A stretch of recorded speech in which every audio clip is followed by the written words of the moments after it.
Bonjour à tous, nous allons tester aujourd'hui trois réchauds à alcool que j'ai fabriqués. Donc c'est trois réchauds qu'on peut trouver sur le net, hein. Alors, le plus facile à faire c'est celui du milieu, le P3RS, et puis une variante du P3RS, un peu dans le même style, sauf qu'on prend deux bouteilles de canettes plutôt qu'une seule. Donc je vais utiliser un petit rehausseur, parce que notamment pour celui-là, pour que ça brûle un peu mieux. Pour le P3RS aussi, et pour celui-là, ben, je déposerai directement le quart dessus, donc à chaque fois ça va être un quart de litre qu'on va faire chauffer. Donc on va installer le premier réchaud avec le petit support. J'allume. Donc voilà. Donc on attend un petit peu que la deuxième chambre puisse être utilisable.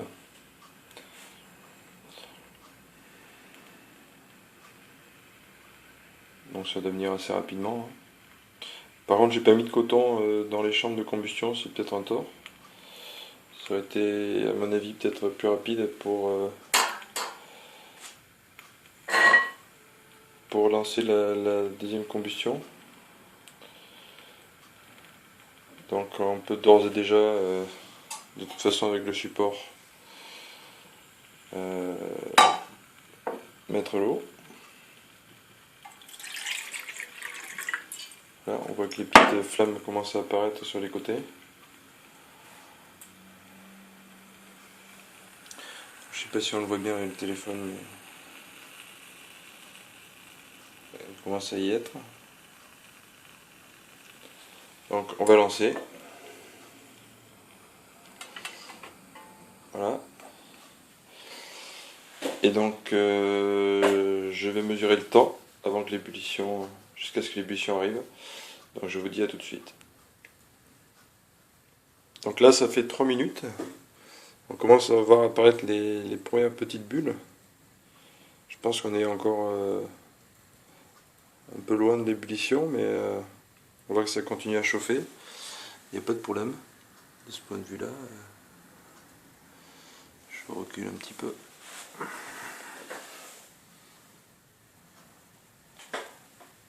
Donc là, il y a des flammes bleues.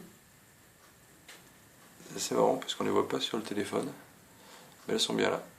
Donc à tout de suite, on revient quand il y a l'ébullition.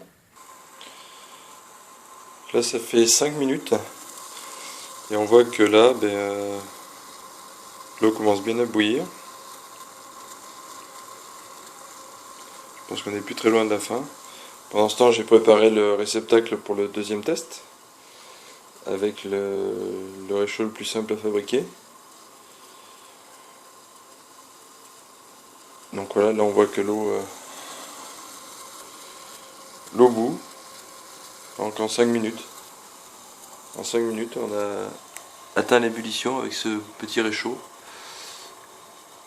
que je vous montrerai tout à l'heure sorti de du support quand j'aurai fini les autres tests.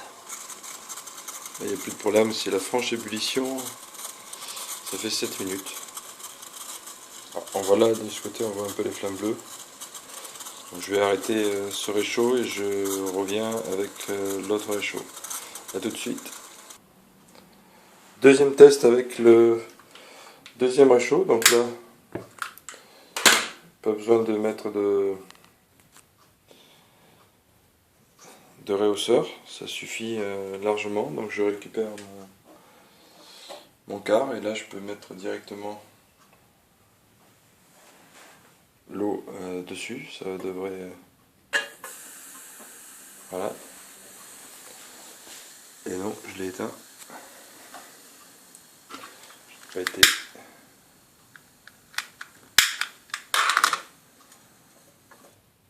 non, c'est bon. Je vais laisser un petit peu chauffer. Quand même.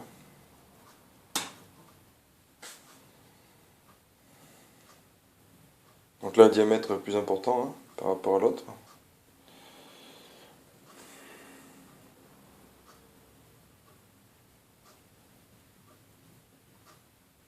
On va attendre un petit peu que l'alcool vienne à ébullition. Comme ça on aura plus de chances que ça fonctionne mieux.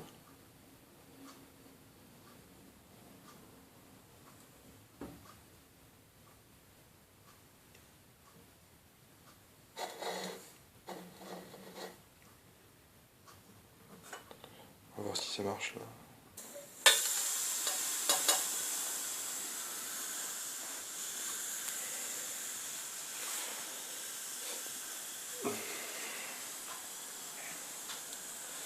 Et là je l'ai encore mis un peu tôt.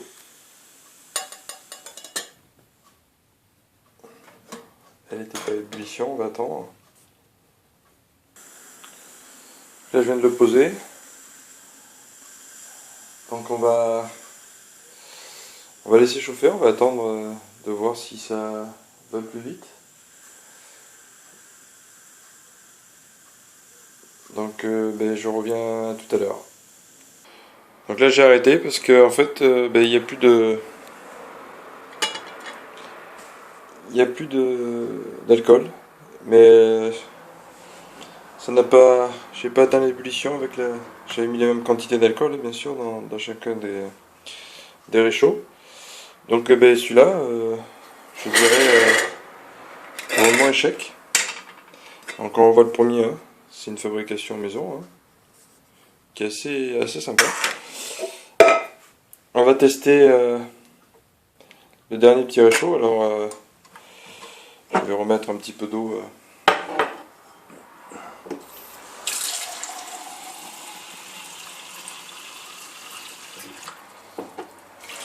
Je vais quand même changer l'eau parce qu'elle est un petit peu chaude. Même si elle n'a pas atteint l'ébullition, ça reste chaud. Donc, on vide.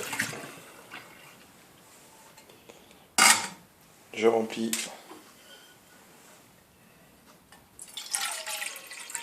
Hop. En fait, on le voit, il y a une quantité à chaque fois. J'allume le P3RS. On va laisser chauffer.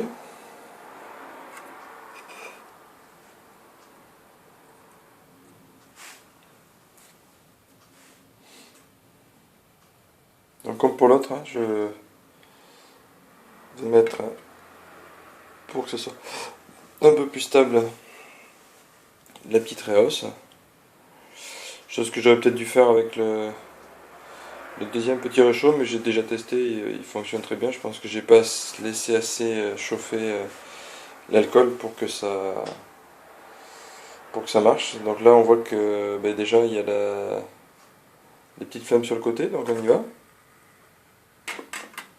On met sur le réchaud. Et là on va laisser chauffer, on va attendre l'ébullition. A tout de suite.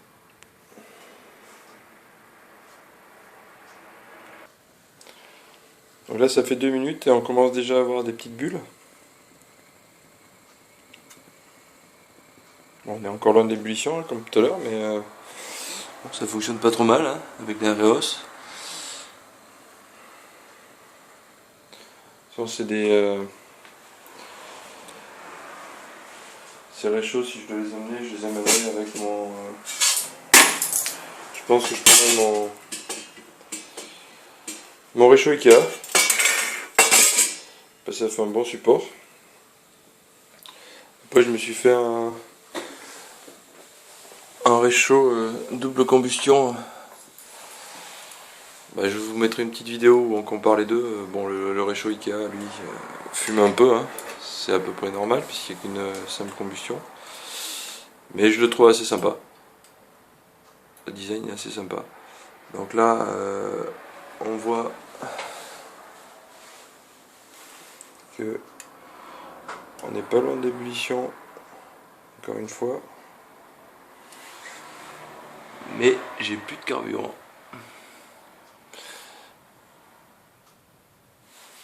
Donc je vais en remettre un petit peu, hein. Là, je viens de rajouter un petit peu d'alcool à brûler. Donc ils avaient tous la même quantité, donc ce qui veut dire que déjà une première conclusion, hein, celui-là, ben, il en reste encore dedans, on le voit, et il avait apporté, porté à ébullition rapidement l'eau en 5 minutes. Donc là, ça va faire 5 minutes hein, que ça chauffe. Bon, bien sûr, il y a eu le petit arrêt dû au manque de carburant. Bon, je pense que en termes de puissance, on ne doit pas être loin d'être équivalent avec ces deux réchauds. On était vraiment pas loin de l'ébullition puisque voilà, là on arrive à l'ébullition, donc on était vraiment pas loin. Donc c'est deux réchauds qui sont à peu près équivalents puisqu'on est à 5 minutes. 5 minutes. Donc là il est reparti à fond la casse, hein, vu que j'ai mis du carburant. Je vais l'éteindre de toute façon.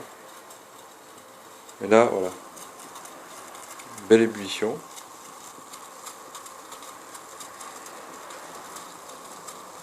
Donc en 5 minutes, hein, comme tout à l'heure. Voilà. Donc je reviens, je vais quand même refaire un petit test avec le deuxième réchaud puisque je sais que lui fonctionne et normalement il n'y aurait pas dû y avoir de problème. Donc à tout de suite. Bon, j'ai été coupé, mon téléphone était à plat, donc ben, la conclusion c'est, je le répète, hein, pour moi c'est celui-là qui fonctionne le mieux. Donc à intégrer sur mon réchaud Ikea, hein, mon réchaud à bois, pour une alternative, avec 2 sardines. Hop, on met comme ça et roule. Donc je vous prends un petit test grandeur nature, dans la nature. A bientôt, j'espère que vous avez aimé cette